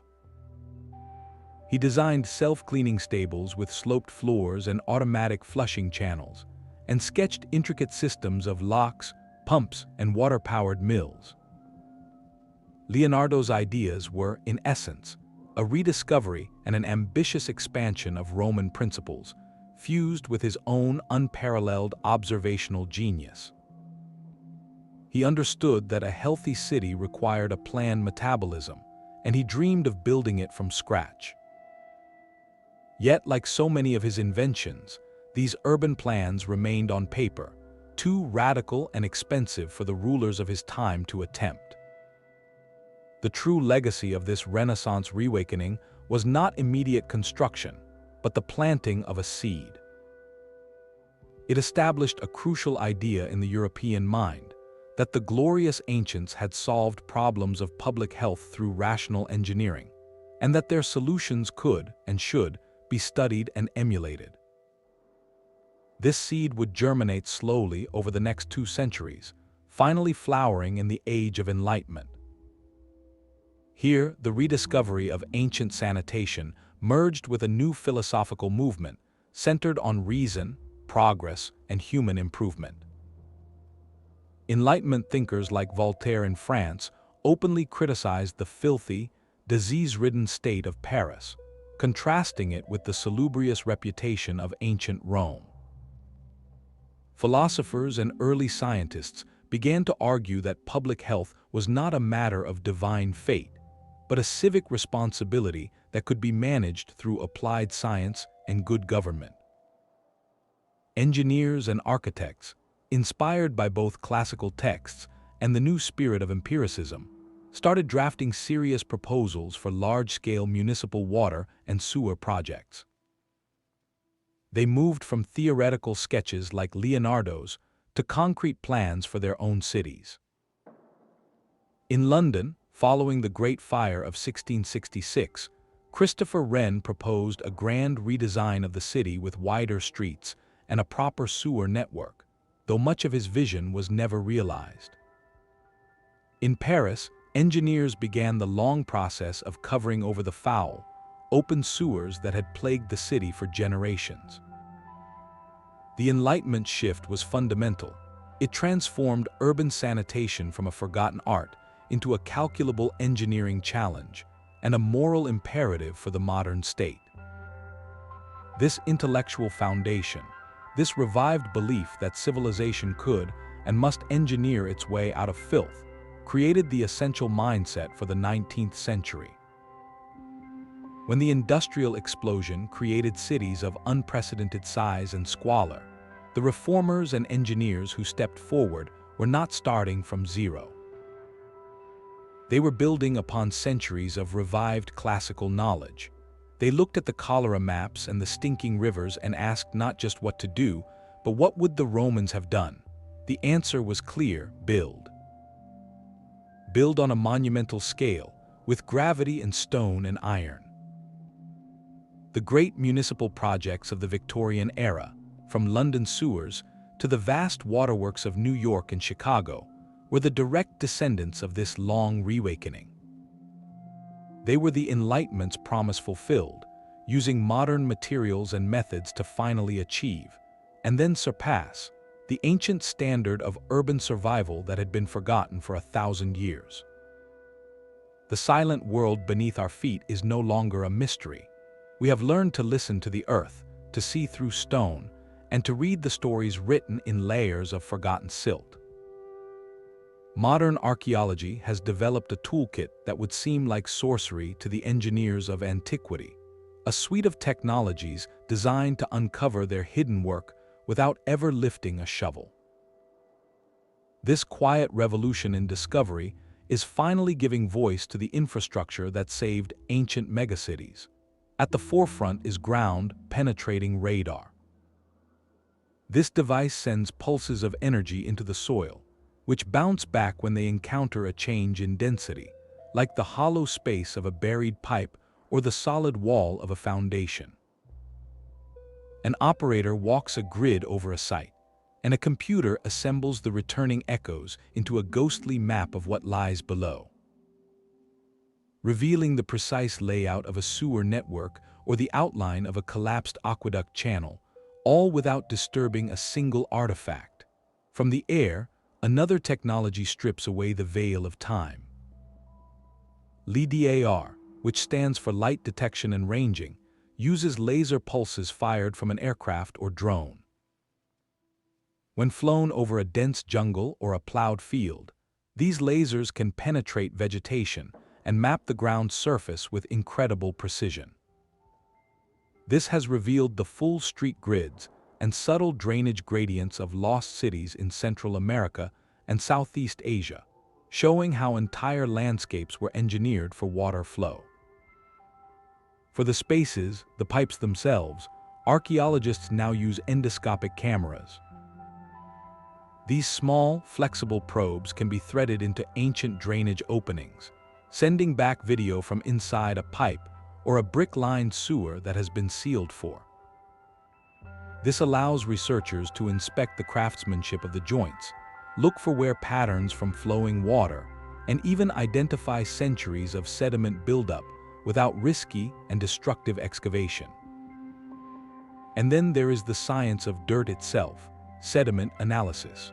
By taking coarse samples from the bottom of an ancient canal or the fill inside a latrine, scientists can perform a kind of chemical archaeology. They can identify microscopic parasite eggs that reveal the health of the population, traces of fats and oils that indicate diet, and layers of silt that tell a story of floods, cleanings, and eventual abandonment. Each layer is a page in a diary no one knew they were keeping. These tools are not theoretical, they are actively rewriting history.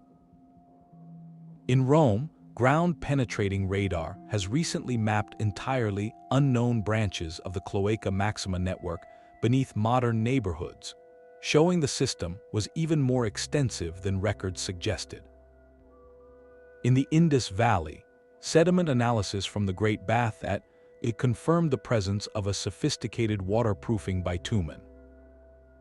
An endoscopic exploration of drains has revealed their meticulous construction standards. At the site of ancient Ephesus, cameras snaked through clay pipes have helped trace the entire water distribution system for a massive public fountain. This technological shift changes our relationship with the past. We are no longer just uncovering objects, we are reconstructing systems. We can see the ancient city not as a collection of beautiful ruins, but as a living organism, and understand the hidden pulse that kept it alive. Every echo from a radar, every laser point from a LiDAR scan, is a conversation with the engineers of the past, a way of finally acknowledging the genius they buried beneath their streets. These separate threads of history, from the Indus Valley to Renaissance Europe, weave together into a single, compelling pattern. When we step back from the individual cities and look across the map a startling truth emerges. Civilizations that never met, cultures separated by oceans and centuries, arrived at remarkably similar solutions for the same existential problem. This convergence is not a coincidence. It is a testament to universal challenges and the shared ingenuity of the human mind when faced with the non-negotiable demands of dense urban life. The first and perhaps most fundamental commonality is the humble, relentless power of gravity. Whether in the baked brick drains of the stone-lined qanat tunnels of Persia or the arched grandeur of the Cloaca Maxima, the primary engineer was the same, the gentle, unyielding pull of the earth. No civilization had electric pumps or pressurized systems. They all mastered the art of the slope, calculating gradients with astonishing precision to make water and waste move themselves. A Roman aqueduct might descend only a few feet over a mile-long course, just enough to maintain a steady, gentle flow. This reliance on gravity was a brilliant constraint, forcing engineers to understand their landscape intimately, to read hills and valleys as part of the system itself. It meant that the city's layout, its very footprint, was often dictated by this invisible geometry of flow. Next, we see a universal quest for durability, for materials that could win a war against water and time. They each discovered their own version of hydraulic magic. The Romans had their pozzolana concrete, a volcanic recipe that set underwater. The Indus Valley builders perfected a kiln-fired brick and a ceiling plaster that resisted seepage for centuries. The Chinese used precisely carved stone slabs for their monumental street drains. Even the Minoans crafted interlocking pipes with self-scouring shapes. In every case, they moved beyond simple clay and timber, investing in materials that were waterproof, strong, and built to last. This was not an extravagance, it was a necessity, because a failed pipe or a cracked sewer was not just a repair job, it was a direct threat to public health. The material science of the ancient world was, in large part, driven by the urgent need to control water. A third, more subtle commonality appears in the most advanced systems, the conceptual separation of different types of water. The Minoans built dual networks. The Chinese planned distinct channels for storm runoff.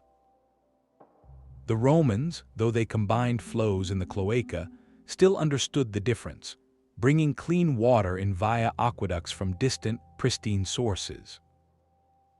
This represents a profound intellectual leap, moving beyond simply moving liquid to categorizing it based on its source and purpose. It shows an emerging understanding of contamination, a recognition that water which had touched human waste was fundamentally different from rainwater or spring water. Even if the germ theory to explain why was a way, the drive to separate flows was a drive to manage risk, to create order from potential chaos. Finally, and perhaps most critically, every successful system relied on two pillars that had nothing to do with bricks and mortar: centralized planning and relentless maintenance. You cannot build a citywide network by accident. The grid of the master plan of Chang'an, the imperial decrees funding Roman aqueducts, all speak to a powerful, organizing authority. This was infrastructure on a scale that required collective will, vast resources, and a long-term vision that transcended any single lifetime. But building it was only the beginning. Its survival depended on an unending covenant of care, the armies of maintainers, the curators of the waters, the night soil collectors, the teams who descended into the dark to clear the blockages. The great lesson written in these forgotten networks is that urban sanitation is not a project you complete, it is a process you sustain. A city's health is not found in a moment of construction, but in the quiet, daily rhythm of upkeep. What does this global pattern tell us? It reveals that the challenges of the megacity are not unique to any one culture or era.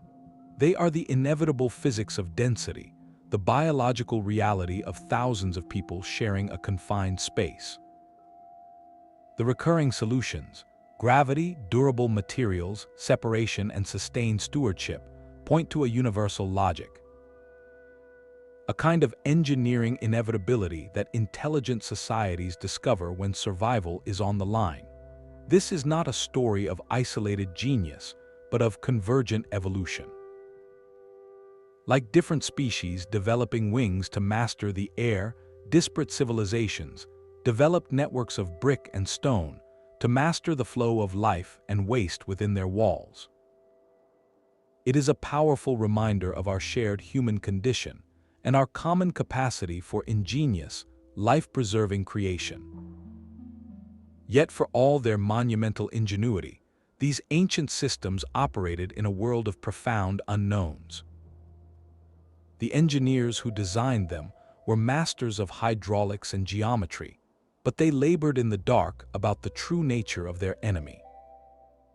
They had no concept of bacteria, those microscopic organisms that could turn a clear stream into a vehicle for catastrophe.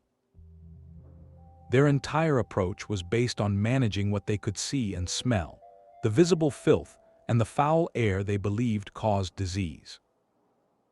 This fundamental gap in knowledge set hard limits on what even the most advanced network could achieve. They could build aqueducts to bring clean water from distant mountains, but they had no way to purify that water if the source itself became contaminated upstream. They could channel sewage away from streets, but they could not treat it.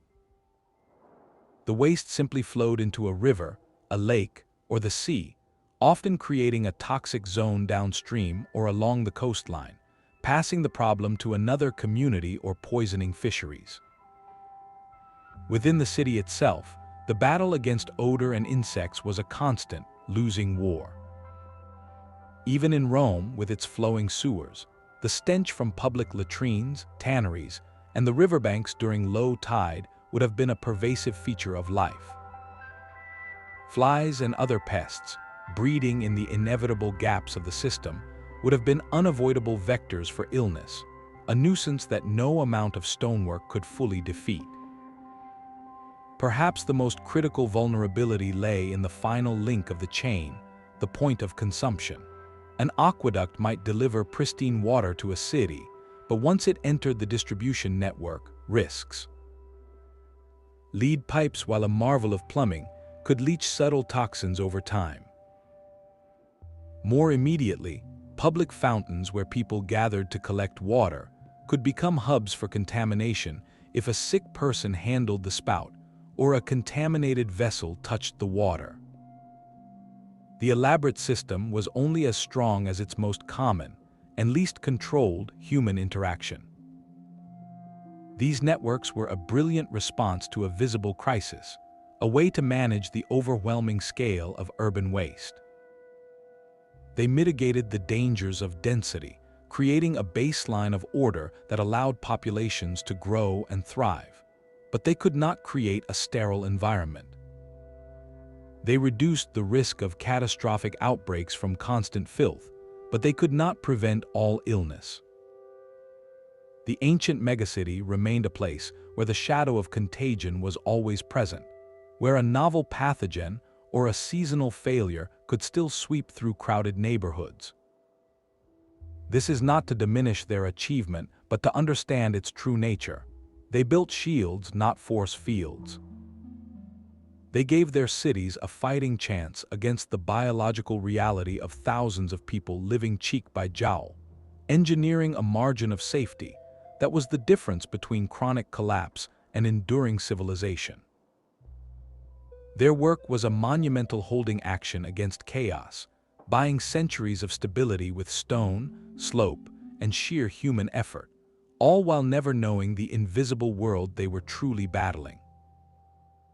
The principles of gravity, stone, and centralized maintenance did not vanish with the last Roman emperor. They simply slept, waiting for an age that needed them once more.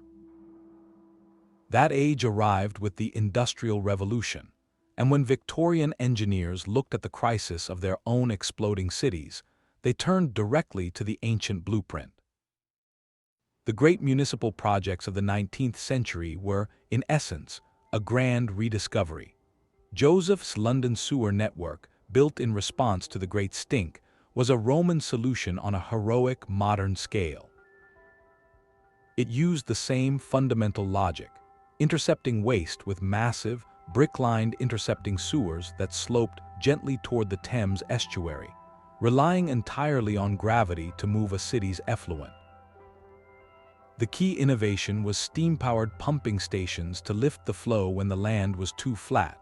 But the core idea, the dedicated, monumental artery, was straight from the Cloaca Maxima's playbook. Across the Atlantic, the construction of New York City's Croton Aqueduct in the 1840s mirrored the ambition of a Roman aqueduct, bringing clean water from distant uplands to a thirsty, crowded island. The materials changed. Iron and concrete replaced brick and pozzolana mortar, but the hydrological thinking was ancient, a testament to the enduring power of a good idea rediscovered. Our modern world of invisible, reliable utilities stands on these rediscovered foundations, a direct lineage from the buried tunnels of antiquity to the pipes beneath our streets today. Yet this legacy faces its greatest test not in the established cities of the global north, but in the rapidly growing megacities of the developing world. Here, history is accelerating at a dizzying pace. Urban populations are expanding faster than any sewer line can be laid, recreating the ancient crisis of density, but on a scale of millions. The challenge is not a lack of knowledge, but a race against time and resources. In sprawling informal settlements, where homes are built almost overnight, there is no master plan, no space for gravity-fed networks, and often no legal framework to justify the massive public investment required. The result is a heartbreaking modern parallel to ancient Rome's neglected insulae, where the majority of a city's residents live without a safe, dignified connection to sanitation. The consequences are the same as they were 2,000 years ago: contaminated water, the relentless spread of preventable illness, and a constant burden of hardship that falls hardest on the most vulnerable. This is the unfinished business of urban civilization. It forces us to revisit the most profound lesson from those forgotten networks, a lesson not about pipes, but about priority. The most successful ancient systems, from to N, did not add sanitation as an afterthought. They integrated it into the very first line drawn in the city plan. The drain came before the palace, the aqueduct before the forum. Sanitation was not a utility, it was the prerequisite for urban life itself.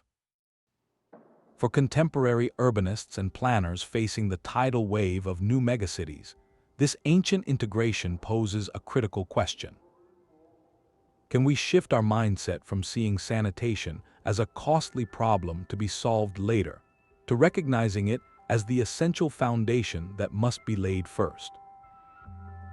The answer may lie in hybrid approaches, blending ancient wisdom with modern innovation.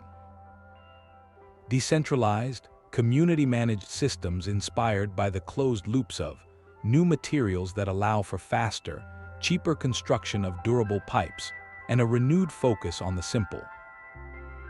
Gravity-fed principles that require no electricity and minimal maintenance. The goal is not to replicate Roman sewers in 21st century Lagos or Dhaka, but to reclaim the underlying philosophy that a city's health is its bedrock. The ancient engineers understood that a megacity is a biological organism as much as a political one. Its survival depends on a functioning metabolism. Today, as we look at the gleaming skylines and the sprawling slums of our modern world, we must ask if we have remembered their most vital insight. That the true monument to a civilization's greatness is not what it builds toward the sky, but what it responsibly manages beneath the ground. The silent genius of these networks faced a final, formidable adversary, one that no engineer could fully control: the climate itself. For all their brilliance, ancient sanitation systems existed in a delicate dance with the natural world, and when the weather shifted from its familiar rhythms, even the most advanced urban metabolism could be pushed to the breaking point. These networks were designed for a specific range of conditions: a predictable volume of rainfall, a reliable snowmelt, a stable water table. When those conditions changed, the very foundations of urban life were tested. Consider the Roman aqueduct, a masterpiece of gravitational flow. Its entire design was predicated on a consistent, abundant source. The aqueduct channels, with their meticulously calculated slopes, were tuned to a certain volume of water from mountain springs. During a prolonged drought, those springs could dwindle to a trickle. The elegant slope would then become a liability, as a reduced flow could not maintain its self-cleaning velocity. Silt and mineral deposits would accumulate in the channel, further restricting the water until it might stop altogether. The city's clean water supply would falter, forcing a desperate population back to contaminated local wells or the polluted river, reversing centuries of public health progress almost overnight. The system that conquered distance was utterly vulnerable to the absence of rain at its source. Conversely, a system designed to manage water could be destroyed by too much of it. The same gentle slopes that guided aqueducts and sewers could be catastrophically overwhelmed by a sudden, massive influx. A flash flood in the hills above a city could send a wall of water and debris crashing into an aqueduct, shattering its delicate channels. For sewer networks, especially combined systems like Rome's, an extreme rainfall event meant disaster. The tunnels, sized for typical storm runoff combined with sewage, would be inundated. The excess water had nowhere to go but back up through the drains, erupting into streets and basements, carrying with it a foul mixture of waste and floodwater. This would not just be a temporary inconvenience, it would be a citywide contamination event, poisoning the urban environment and laying the groundwork for outbreaks of illness in the aftermath. The link between environmental management and urban survival is perhaps most hauntingly illustrated by the mysterious decline of the Indus Valley civilization. For centuries, the cities of and Harappa thrived, their grid-patterned streets and sophisticated drains speaking of remarkable stability. Then, around 4,000 years ago, this organized urban world began to fragment. While no single cause is definitive, a growing body of evidence points to a profound and prolonged climate shift. Geological and archaeological studies suggest the region's life-giving monsoon rains began to fail. The rivers that fed the agricultural hinterlands and replenished the thousands of city wells shifted their courses or dried up. For a civilization built on hydrological precision, this was an existential threat. Their brilliant drainage networks were designed to remove excess water, not to conserve it. As the water table dropped, the wells that supplied every neighborhood would have run dry. The bathing platforms and flush drains in homes became useless artifacts. The entire civic contract, based on abundant, managed water, collapsed. Without water, the agricultural surplus that fed the cities vanished. Populations likely dispersed in search of reliable sources, leaving the grand urban plans to be slowly buried by dust. This was not a failure of engineering, but a failure of climate resilience. Their systems were perfectly adapted to one world and could not adapt when that world changed. These ancient stresses echo with a chilling relevance today. They teach us that infrastructure is not just a physical construct, but a bet on the future stability of the environment. A sewer, an aqueduct, a drainage ditch, is a wager that the climate of tomorrow will resemble the climate of yesterday. The fate of these forgotten networks warns that the ultimate test of any civilization's ingenuity may not be how it manages its waste under blue skies, but how its systems endure when the skies themselves cease to cooperate. The flowing water in an aqueduct carried more than just a physical necessity. It was a powerful symbol, a liquid declaration of a civilization's mastery over the wild, untamed forces of nature. For ancient societies, the very act of controlling water and waste was not merely an engineering problem. It was a profound ideological statement, a visible proof that order had triumphed over chaos. In the Roman mind, a clear line separated the civilized world from the barbarian. That line was often drawn by infrastructure. The ability to bring clean water from distant mountains and banish filth from the streets was a definitive marker of being Roman. It demonstrated a rational, organized command of the environment that nomadic or rural societies simply did not possess. This symbolic power was etched into their art and their daily life. Roman coins frequently featured images of river gods reclining, their urns pouring forth water, a direct link between imperial prosperity and the bounty of controlled waterways. Public fountains were not just utilities, they were shrines to nymphs, divine spirits of springs and waters, blurring the line between practical engineering and religious veneration. To stand before a magnificent nymphaeum, with its statues and cascading aqueduct water, was to witness the state's divine mandate to harness nature for the public good. Cleanliness itself held a sacred dimension in many cultures, far beyond the physical. In ancient Hindu texts, elaborate rules governed purity and pollution, with flowing water as the primary agent of ritual cleansing. The practice was not just about dirt, but about spiritual order. In Zoroastrianism, the elements of earth and water were considered sacred and were to be kept free from contamination, a religious imperative that influenced sanitation practices. For the citizens of these megacities, the daily experience of clean public baths, flowing fountains, and orderly drains reinforced a psychological reality.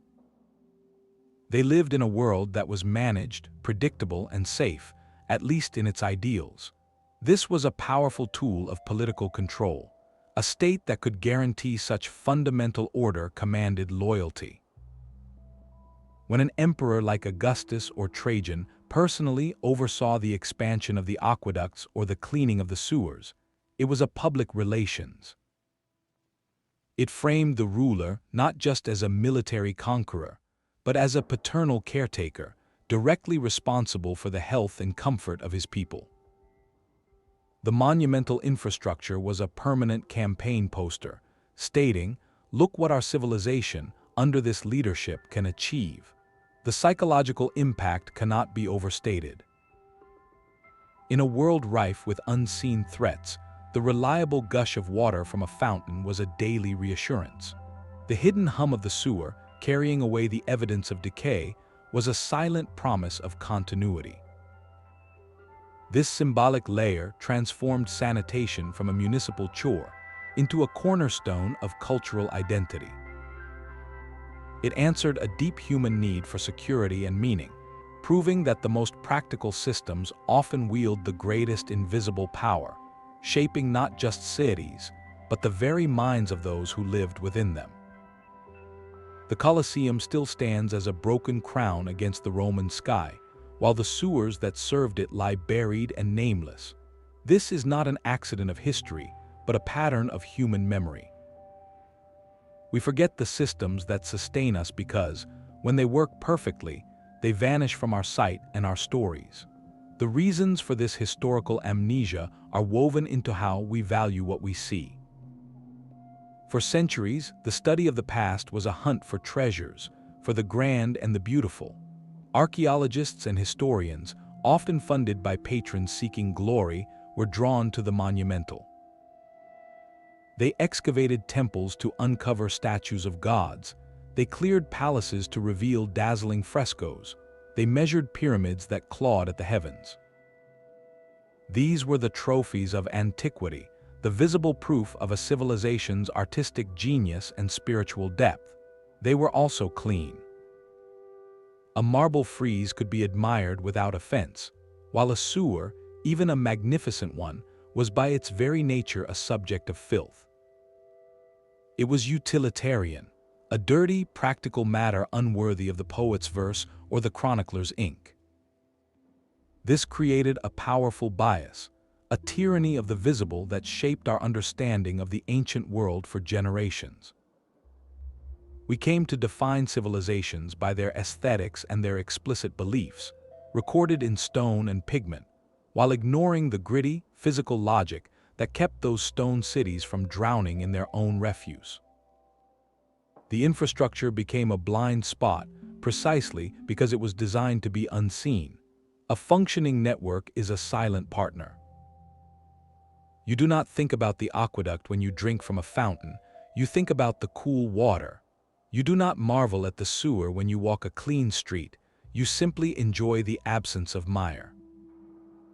These systems achieve their highest purpose when they recede into the background, becoming an assumed, invisible layer of reality. They only snap back into view when they fail, when the water stops flowing or the drain backs up. This is why the Great Stink of London was such a pivotal moment. It forced an entire society to see, and more importantly, to smell, the infrastructure it had ignored until catastrophe struck. The contrast is stark. Every schoolchild knows the name of the Colosseum, but who knows the name of the curator who maintained the Cloaca Maxima? We remember the gladiator, but not the hydraulics engineer. This selective memory reveals a profound truth about what a society chooses to commemorate. We memorialize our spectacles and our conquests, the dramas played out under the sun. We build monuments to our triumphs of will, yet we bury, both literally and figuratively, our triumphs of collective care, the networks of mutual dependence that require no audience, only maintenance. The true foundation of any megacity was not its most beautiful temple, but its most efficient drain.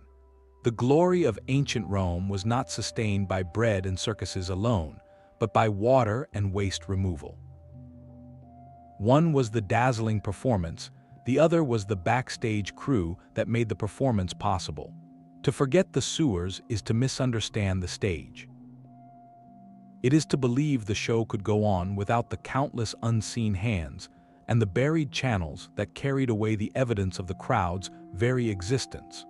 This historical amnesia is a lesson for us today. Our own modern cities run on grids of electricity, data, and water that we scarcely consider until a blackout or a pipe burst reminds us of our fragility. We are living within the same pattern, celebrating our soaring skylines while taking for granted the subterranean veins that give them life. The story of these forgotten networks asks us to look down, to listen for the quiet hum beneath the streets, and to remember that a civilization's longevity is written not only in what it builds toward the heavens, but in what it responsibly manages in the dark, unseen earth below. The legacy of these forgotten networks is not just a story of the past, it is a mirror held up to our present and a blueprint for our future. The great revelation of ancient megacities is that they survived not in spite of their staggering size, but precisely because they developed the complex, managed responses their scale demanded. The sanitation crisis was the ultimate test of urban ingenuity, and the networks they built in response were not a luxury or an afterthought. They were the non-negotiable pillar, the hidden foundation upon which every temple, every market, every home ultimately rested. Without this foundation, the grandest city would have poisoned itself into oblivion within generations. This was the silent contract of urban life, an unspoken understanding that civilization could only rise as high as its lowest drain. The true monument to their genius was not the stone that reached for the sky, but the channel that carried filth away from the crowd. Their legacy flows directly into the modern world. Every time we turn on a tap and expect clean water, every time we flush a toilet without a second thought, we are beneficiaries of this ancient, rediscovered principle.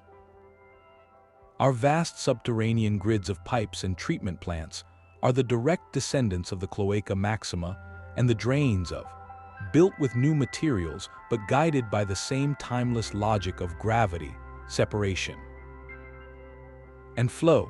Yet the most urgent lessons these ancient systems offer are for the cities we are building right now and for the billions who will call them home tomorrow. As our own world urbanizes at an unprecedented pace, we face the same fundamental challenge of density, amplified on a global scale. The ancient blueprint teaches us that integration is everything. Sanitation cannot be an add-on, a problem for the urban periphery to solve later. It must be the first line drawn in the master plan, the core around which a healthy city grows. It calls for a renewed focus on resilience, on designing systems that can withstand climate shifts and population surges. Learning from the civilizations that thrived for centuries and those that faltered when their environment changed.